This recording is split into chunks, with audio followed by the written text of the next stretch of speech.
Welcome back, guys, to another episode of the Gondor narrative campaign in Divide and Conquer. Now, we'll go ahead and get started here, and then I'm going to take us through something I didn't do in the last one. Take us through a couple of the characters. Now, Gondor has a ton of characters, so I'm not going to be able to do the sort of thing that, Windy Pops is doing with his Arnorian campaign, where he's giving roles to each of the characters, but I'll pick a handful. Probably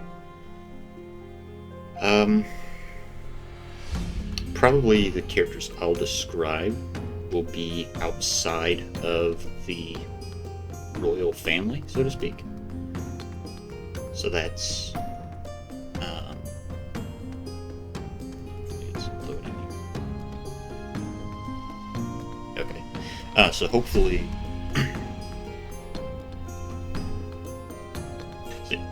that'll be like characters like Forlong or Anvor, some of the characters that run the fiefdoms. And we'll talk about what their personal objectives and ambitions would be. Oh, right, so we'll get to that after we do this fight, because we are trying to lift the siege of Carandros with Faramir. Faramir has, I believe, Athelian Rangers. Fantastic. Love the Athelian Rangers. He's got Athelian Rangers as his bodyguard. Accuracy is exceptional. It's amazing. So, let's jump into this fight. And I want to take his... Sorry about that, guys. I really need to change my preferences here, so it doesn't do that whenever we go into a battle screen. But anyhow, I was just saying that I want to get away with as few casualties as I possibly can. Take up your swords. This land needs watering with the blood of our foes. Now, this is nice because we're going to have them caught between two armies, and what I'm going to do is I'm going to have Faramir in the back, have this unit of Athelian Rangers out there, spread them out, and we'll go ahead and start. Now, we're going to start firing right away, but I expect the AI to try to run away from us to meet the garrison of Carandros as well. So there we go. That's some good fire.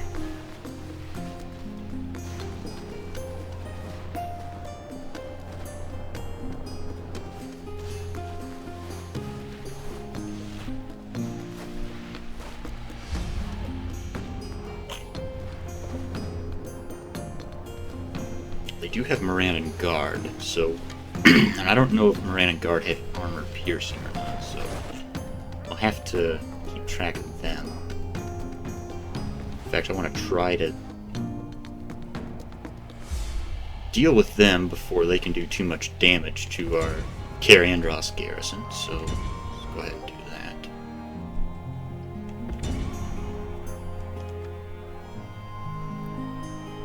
Just bring everyone across the river at this point.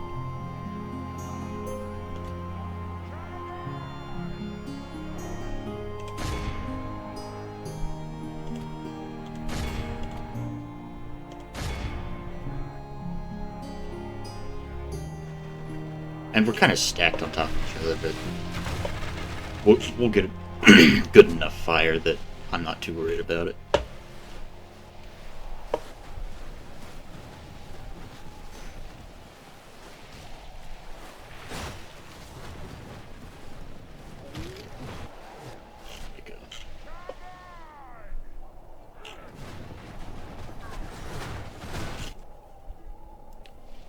So yeah, the objectives of Gondor right now, as I talked about in the last episode, will be to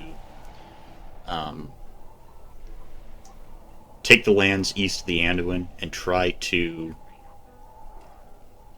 create a buffer zone against Mordor. We'll just go ahead and move. go ahead and finish moving across the river now that they're trying to engage. The General's bodyguard unit, I have no idea what he's doing. Let's change.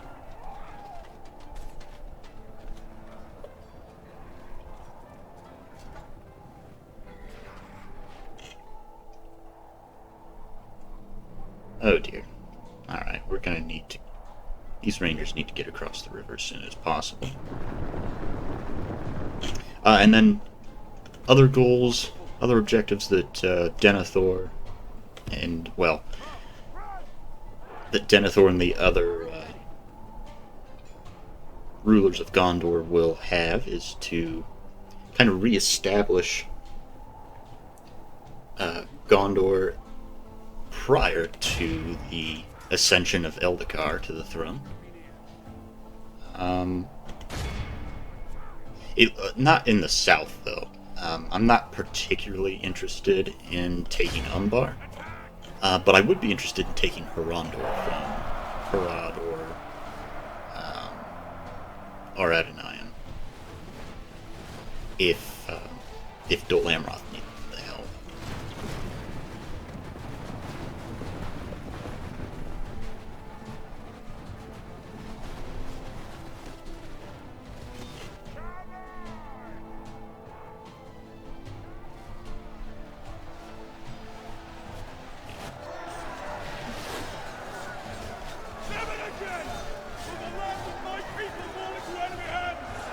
Only half the enemy force remains.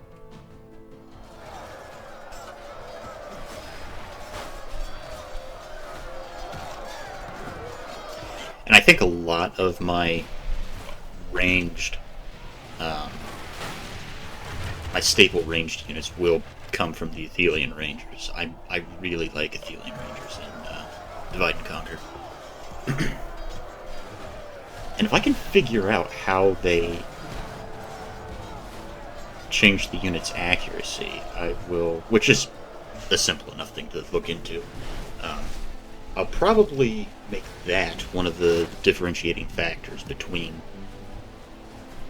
I will emphasize accuracy as the differentiating factor between ranged unit types and my upcoming Ultimate Compilation summon.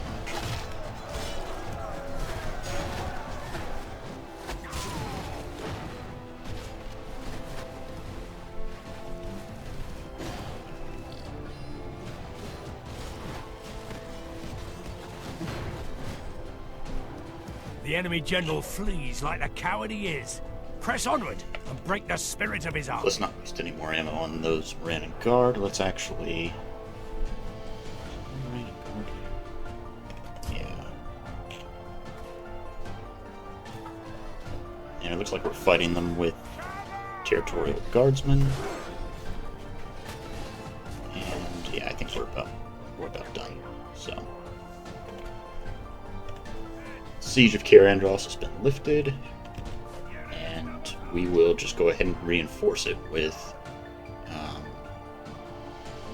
Faramir and his rangers, because I'm expecting another army to attack it from Mordor here pretty soon. So.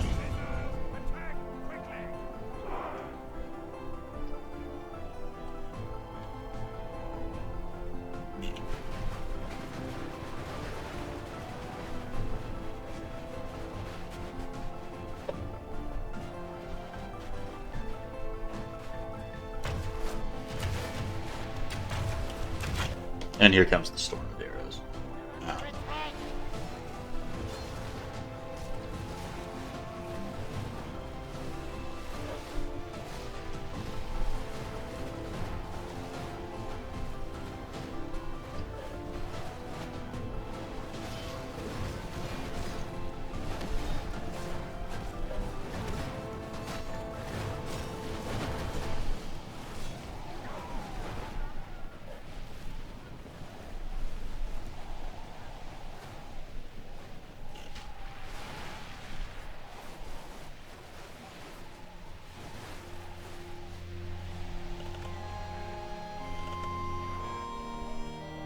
We'll go ahead and cease fire so we don't get any friendly fire on our guardsmen here.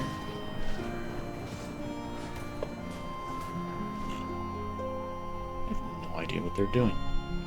Oh, they're trying to chase them. Okay.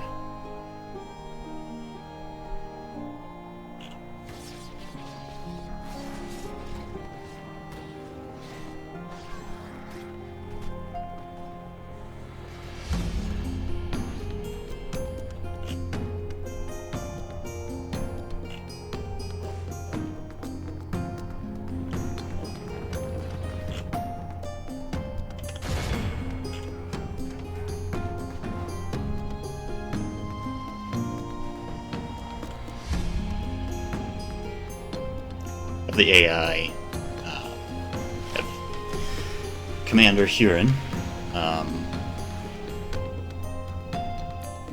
take a defensive stance so that we can shoot into these Behold charges. how our There we go. cowardly foe be awed by the victory we have won here today. Right, so Never we shall were... they return. Yeah, we were victorious. Kirandros was Maintain order. saved. Onward. We're going to move everyone into Kirandros, though, and I'm going to retrain those guardsmen.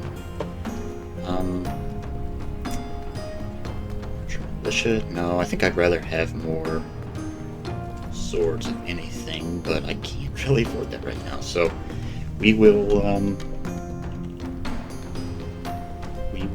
probably move on East Osgiliath. But before we do that, I'll take you through the characters that, of the commanders of the fiefdoms. So we have Dwyn here, who is the Lord of the Blackroot Vale. He's not gonna want to spend a ton of time far away from home.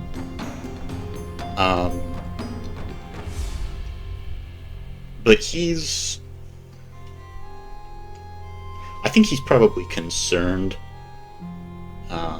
because he knows, like everyone else in Gondor, that once West Osgiliath falls, which I'm sure it will inevitably, Mordor will be able to just pour through the heartlands of Gondor. So I think he's answered Denethor's call to assemble an army to march beyond the Anduin. He's willing to answer Denethor's call to prevent that from happening. But he's not going to want to be... The way he's going to fight with his Blackroot Vale archers is kind of a lot like the Ithilien Rangers. So yeah, I'll try to make narrative use of all the fiefdom units as well in this campaign.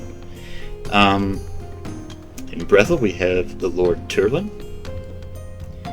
His realm, or his fiefdom, is a relatively peaceful one. They haven't really... What is a Gondor keep?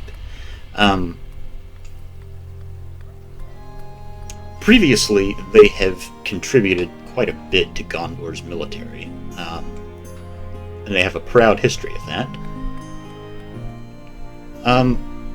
But they've, until the past few hundred years, the Lord Turlin's family here, they hadn't really built up an estate for themselves, and so they're just starting out and looking to expand that, looking to expand their military influence in Gondor. So Turlin is probably more going to be focused on... He'll probably answer Denethor's call, just like nearly all the lords of Gondor will. But not yet.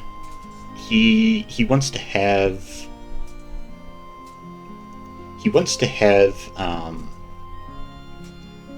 more men at his disposal to man his lands, and also he, as well as the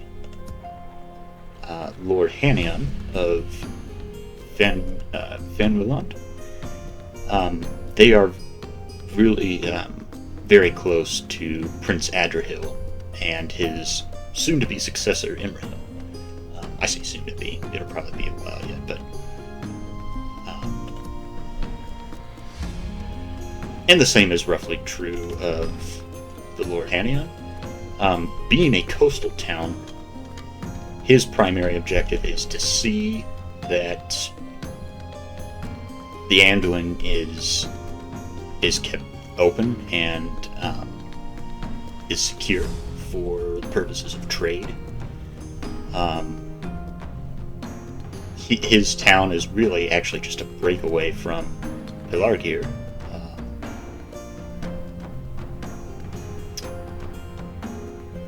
And yeah, I think that's really all there is to say about him. So he, for the moment, won't be really interested in answering the Lord Denethor's call. In Pelargir, the Lord Orodreth, this man is a governor.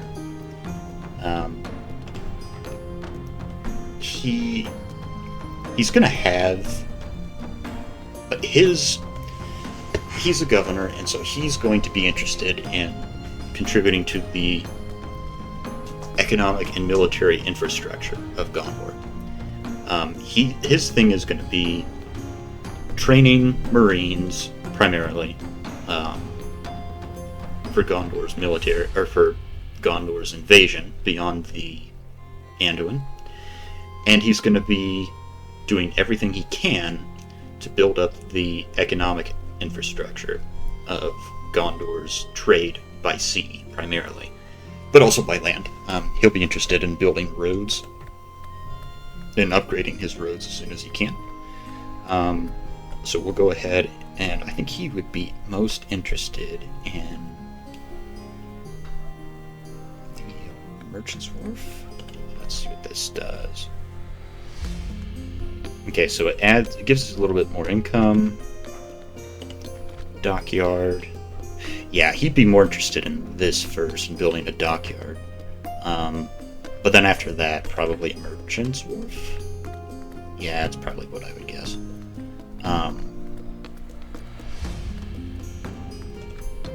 So, Orodreth has the mind of a governor. Now, Forlong the Fat, as well as Anbor, who I think is in Calenville, if I'm not mistaken. Yes. These two men are warriors. They are more than prepared to answer the Lord Denethor's call.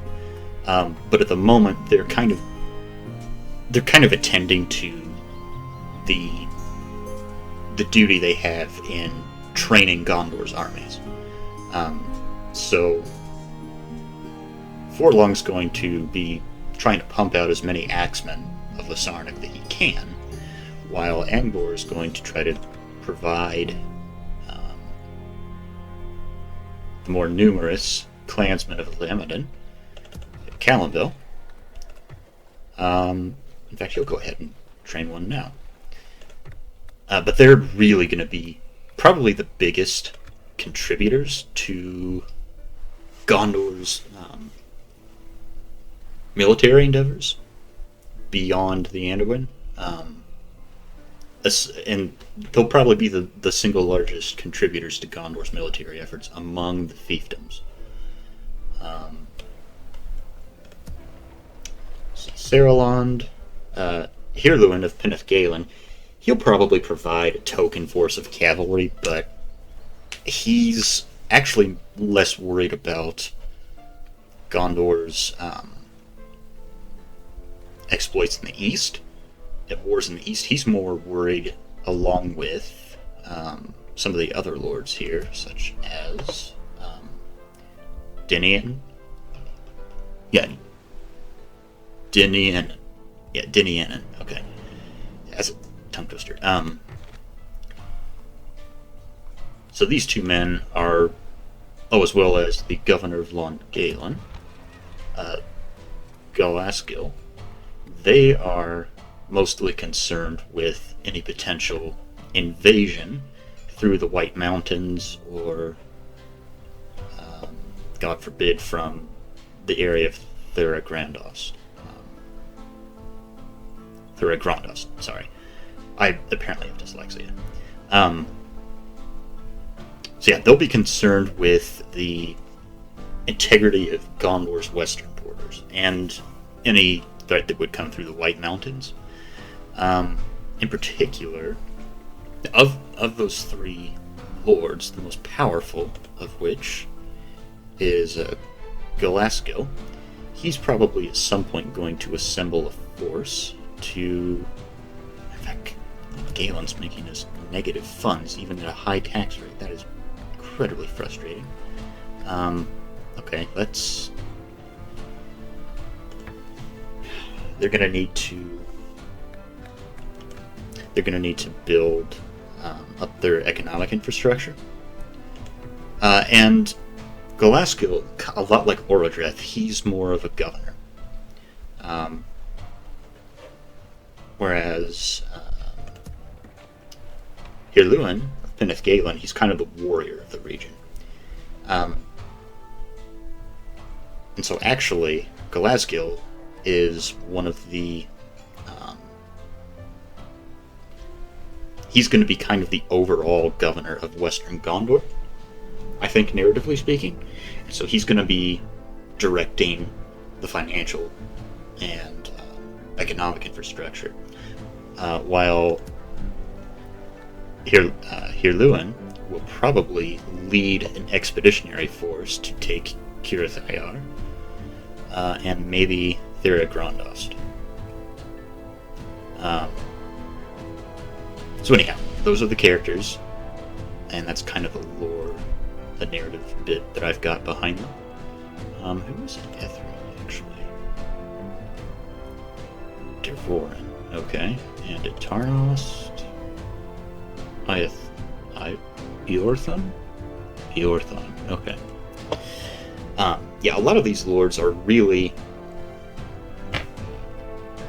petty princes that aren't going to have a ton of lore in particular, but they will... Actually, I want to see what his bodyguard is. Awaiting your command. 13. He has Royal Swan Guard. Excellent. Okay. Right, so a lot of these petty princes Onward! in the center and south of Gondor will probably be answering any calls for aid from Prince Adrihil, should we see that Dol Amroth is in desperate need. But for now, the lords of the south, central, and west of Gondor are far more preoccupied with matters of governance. It's mostly going to be up to the local lords or the higher ups of Gondor, the royalty, to manage things on the Eastern Front. So I think, as I said earlier, let's see, how can we train a minister actually? We can train Fountain Guard. I really want to train Fountain Guard, but man, they are expensive. See, when I play Gondor in something like Reforged, or in my own expansion submod for Reforged, I like to play Gondor with a lot of spearmen. I just like having the armor, the shield, and the anti-cav bonus, and mass. It's really nice. Let's see how Denethor's getting on here, actually. What about animal?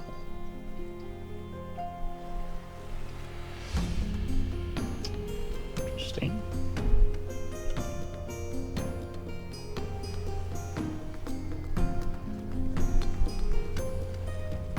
Borders.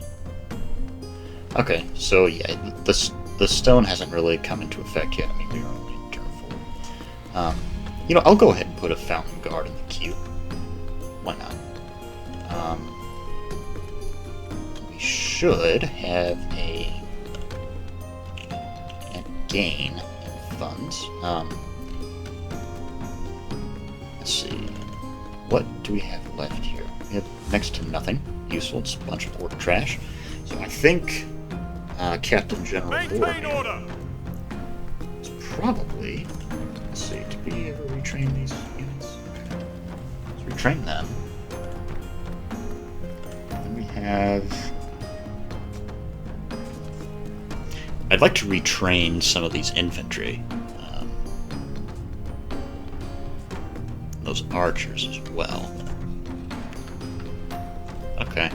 We will go ahead and... Protect the blood of Numenor!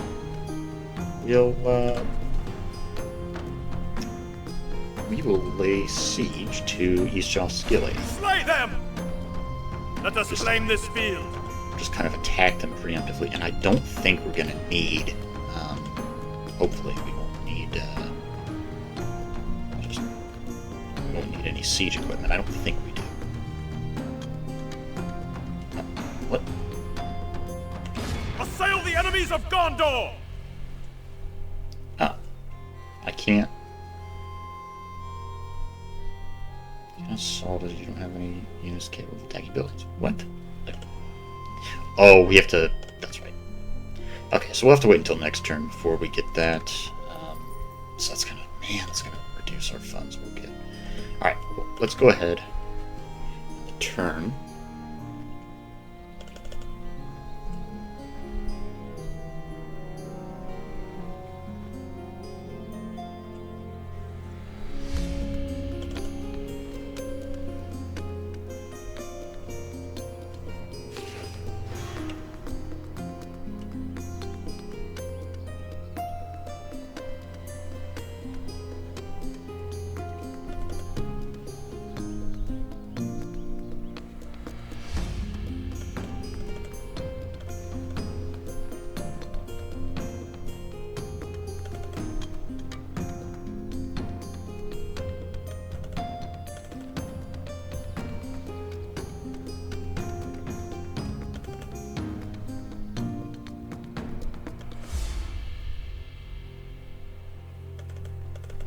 What is Mordor up to?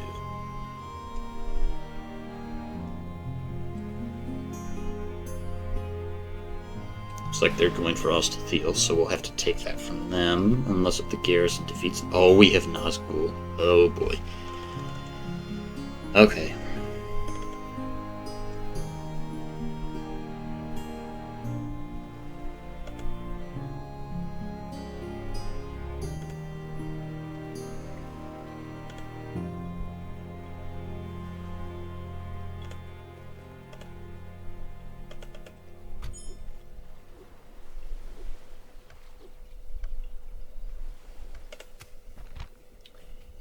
Okay. Can't stall expecting that. Orthor. Oh, just brand expansions, that's fine. Recruitment, we did manage to retrain some units, but... Alright, so this is particularly concerning, that one of the Nazgul would have been sighted. I'm gonna stick you!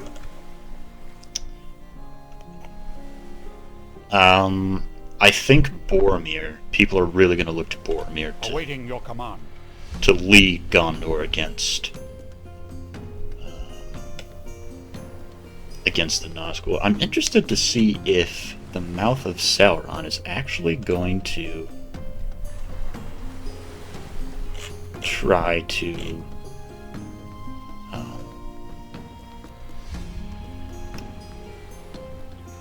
improve diplomatic relations with us. Obviously, we are not interested in that at all. Mordor is a cancer that has to be expunged, has to be torn out root and stem from our borders. So that's just not going to happen. Oh, fantastic! We can train the Theolian Rangers there. Great. Right. So we have. Can we train? What do we need to be able to train Axemen of the Sarna gun hunters? The meeting hall.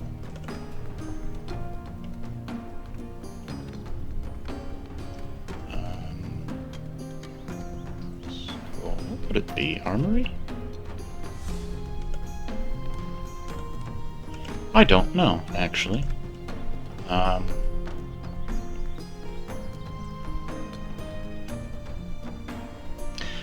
are our clansmen coming along?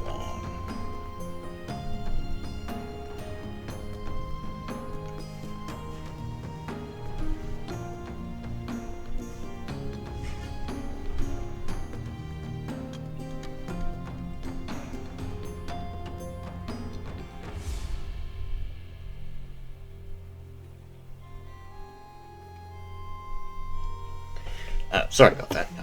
Somebody was just texting me. So, Calendel. Do we have... Oh, we don't have the funds for it. That's frustrating. They're surprisingly expensive. But I guess it does make sense, though, because they are, after all, armor-piercing.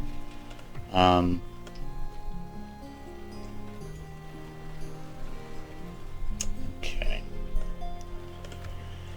Yeah. So, I think we're not really going to do anything more this turn. Although, is this a spy that we have here? Yeah, it's a spy. My lord. Let's, first of all, I want to see this army that's attacking Osgiliath. I'm gonna stick you! Ah, they have a lot of mercenaries here. So, men of Rune. Men of Harad, led by an orc. What's his? Oh, you're a bodyguard. Okay, so this is definitely a worrying sign that Mordor's now putting together their evil coalition of orcs and men. Approaching. Gondor's definitely going to have to ramp up military production. Come and get me, you coward. Have a taste of my blade. Ooh, Temple Marksman. Yeah, that's particularly scary, yeah. Scary army to have to face. But if we can get through here, we might be able to go after Minas Morgul. Potentially, we'll see. Okay. Ready your weapons. Can we... Slay them! Oh, fantastic. We'll just go ahead and assault this before the Nazgul can get there. So we should pretty handily take this settlement. Gonna go ahead and save. And then after we take East Osgiliath, Let them we'll have go ahead it, and end men! this episode for the day. Orders! And we're back. Oh, so we are outside of East Osgiliath. Right, I thought we were going to be on the west side attacking the... Oh, I'm a bit confused here, actually. Hold on a minute. Okay, so I can deploy in the city, and that's exactly what I'll do. I don't need any of the siege equipment. Where does our deployment zone begin? Right here. Fantastic. Oh, hold on. Do I need... I don't think I should. Come across there. Over here. Is there actually a... That's just a building. There's actually a gate there. It doesn't look like it. So yeah, I don't think I'm going to need any of the ladders, but I'll just carry them with me until I'm across the river. So we'll...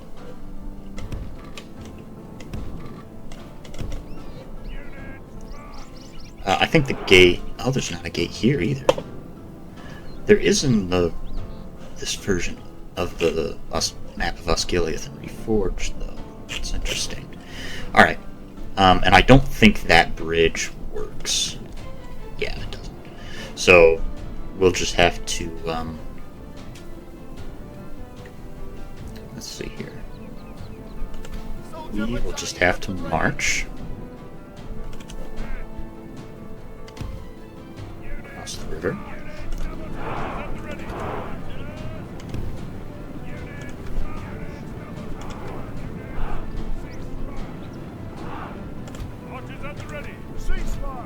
And you guys might be wondering, why am I running? I just really did. In fact, that's a good question. I'll just walk. And we will, we'll have Boromir go across now as well.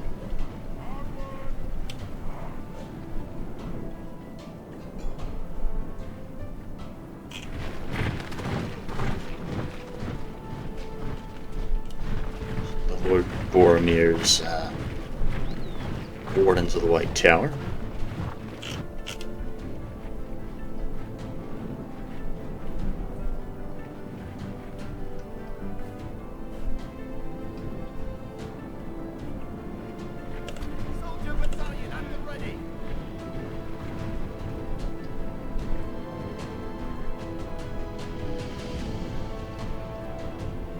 Well, you know, I think I will run them, actually, because what I'll do is I'll just end up setting everyone up. Or I'll just end up setting the archers up to shoot them to death, to try to mitigate casualties. And I'll just set archers, like, right here or something, try to shoot into them. Or we'll set some up right here. Shoot into them. Yeah, I think that's what we'll do. So I do like the design of this map. I love these docks and whatnot. It's really cool.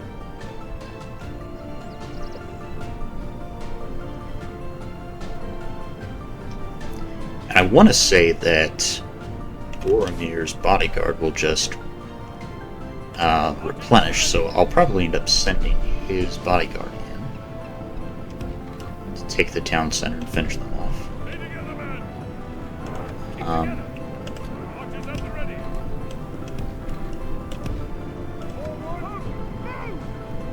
Go ahead and set up our archers. Can we set you here? Get to it. Alright. So everyone else will just chill out.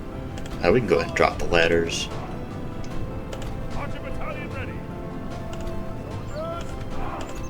And we'll drop the ladders for the Marines. Okay. Alright, begin firing.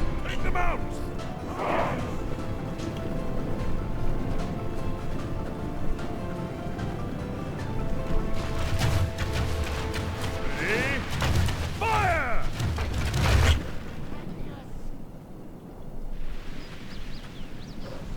Let's see. What kind of fire are we getting?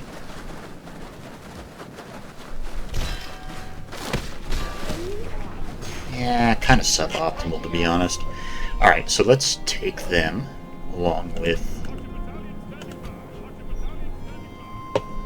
them.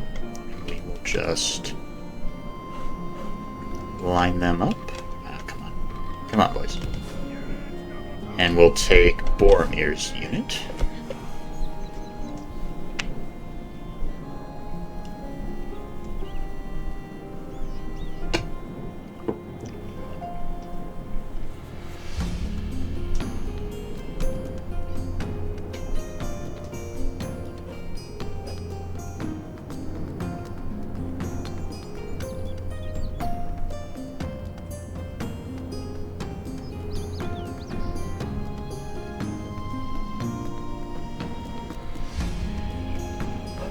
Come on, boys.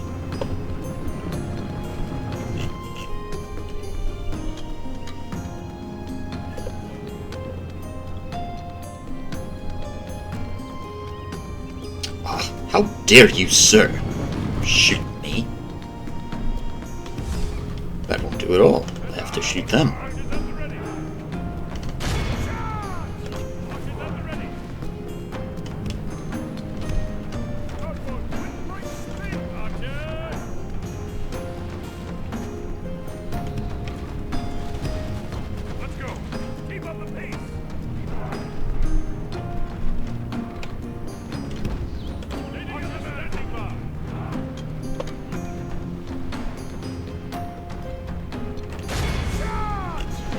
Firing at the Orc scouts.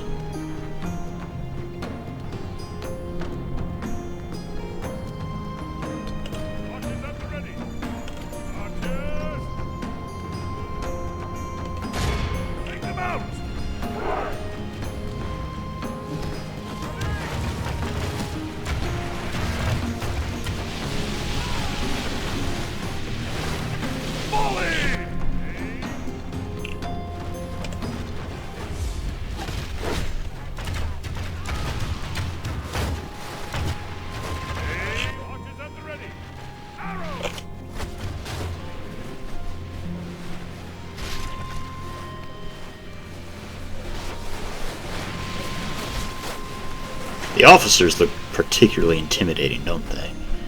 Got the red glowing eyes, if I can... Hold still. Yeah, you can kind of see his red eyes there. That is a unit model that I'd like to add. I still need to talk to Gallu about that, but... about using models from Divide and Conquer for my submarine.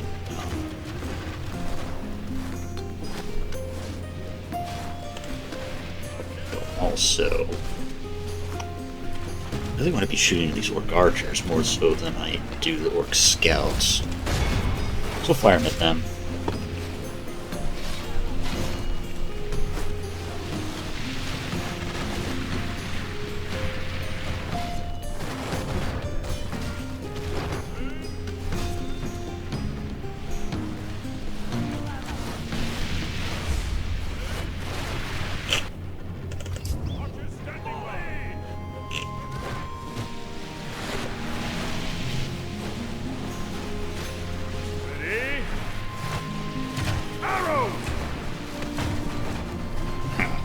It's not a very good firing arc, but I don't feel like moving them, so... Ready? Start the barrage!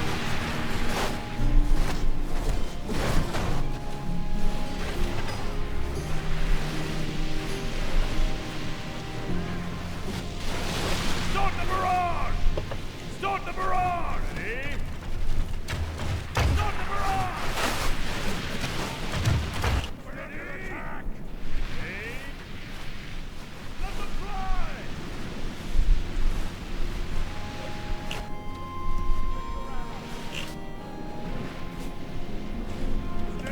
Alright, I'll move these militia up. Just to get a better shot on the Orc Archers. I guess I'll move... Oh. Moving out here. Well, never mind. Most polite of you, actually. Let them fly! Charge! Only half the enemy force remains. Alright. Ready? Let them fly!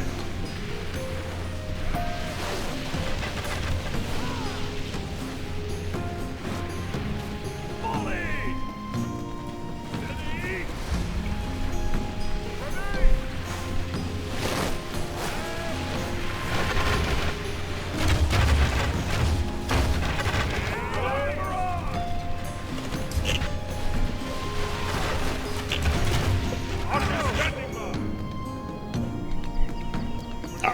One unit's out of ammo. Let them fly! This one, I hope they're not firing. They should be firing just straight ahead.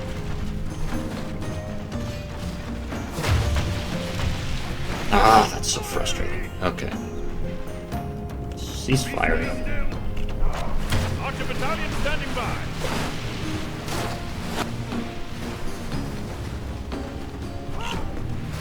How are we doing? Good, good.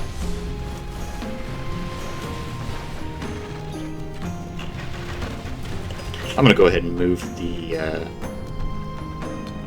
Actually, hold that thought. Are these... I don't know if 11 Marines are armor-piercing or not. Yeah, I don't want to lose any of them. Because we're probably gonna have to fight a well-armored Nazgul soon, so... We'll just send in Boromir to finish them off at this point.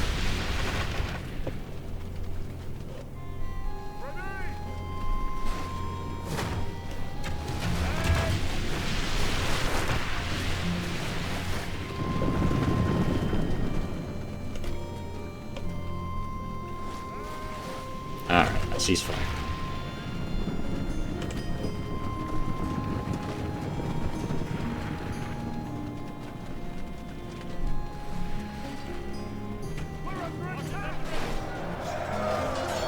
And we're into it.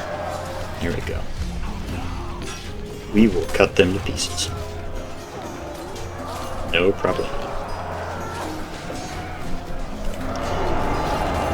We'll go ahead and The use battle is his very much in our defensive favour. stance ability. Victory will be ours.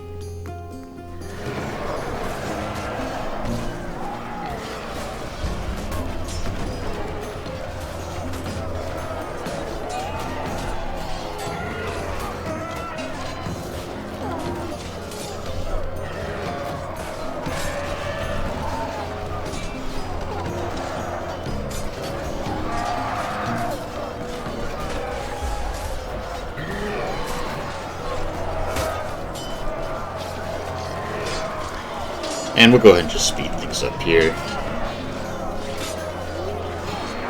Because this is a fight we will win handily. Here goes the leader of this orc rabble.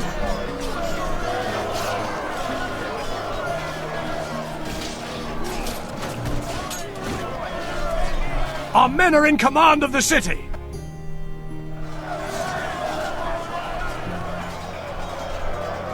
Be awed by the victory we have won here today! Oh, they actually managed to kill one. Yeah, oh, that's just a lot of archer militia, which is unfortunate, but I'd rather be them, and some Gondor archers. I'd rather be that than the javelins, honestly. So, anyway.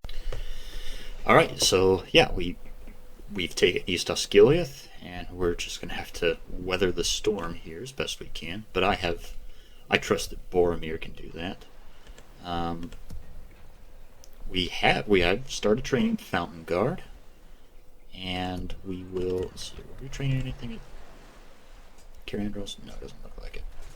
Oh, we're gonna have to wait a long time before we can train Ithilien Rangers out of Carandros, but oh well. Do we have Calenville? Should hopefully be getting some clansmen. Not yet.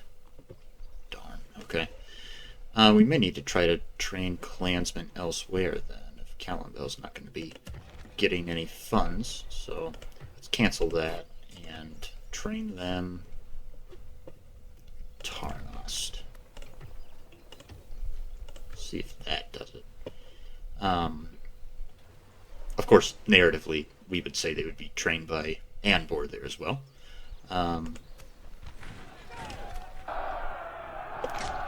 Osgiliath reclaimed.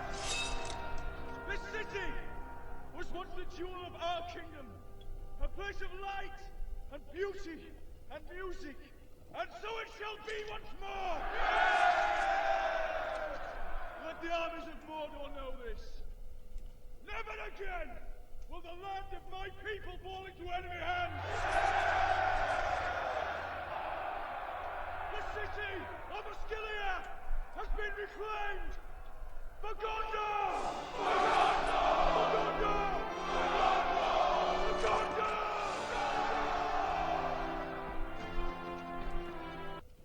There we go. So, but this is only going to be the start of the war here, so anyhow, thanks for watching this episode. We'll come back with another one here in a few days. Basically, I think I'm going to record these in batches, and then I'll release them. Well, so I think the release schedule, I've been thinking about this. What Rusty and I have decided to do is he and I will take turns every other week posting content. Any content we post during the other creators' week will be bonus content.